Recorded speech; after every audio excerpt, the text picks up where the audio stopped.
Las quemaduras son lesiones de la piel causadas por el calor, sustancias químicas, electricidad o radiación. Su médico recomendará un tratamiento basado en el tamaño de su quemadura y las capas de piel afectadas por la quemadura. La piel tiene 3 capas principales: la epidermis, la dermis y la hipodermis, o capa subcutánea que contiene grasa, vasos sanguíneos y nervios. Debajo de la piel hay tejidos como músculos, fascia y huesos. Las quemaduras de primer grado o superficiales solo afectan la epidermis. El estilo de la quemadura aparece rojo y seco, sin ampollas, y se siente un dolor ligero. Las quemaduras de segundo grado o grosor parcial afectan a la epidermis y partes de la dermis superior y dermis inferior.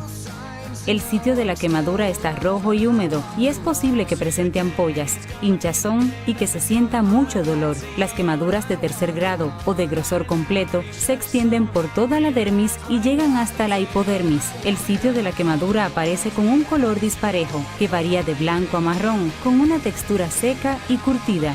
Ya que la quemadura es muy profunda, causa poco o ningún dolor. Las quemaduras de cuarto grado implican la destrucción de todas las capas de la piel y en ocasiones se extienden hasta el músculo o hueso subyacente. Estas quemaduras son marrones, secas, carbonizadas y casi siempre indoloras. Puede tratar una quemadura de primer grado remojándola en agua fría por unos cuantos minutos. Para aliviar y proteger el tejido, aplique una pomada antibiótica y cubra con una banda limpia y seca. Puede tomar acetaminofeno o ibuprofeno para el dolor.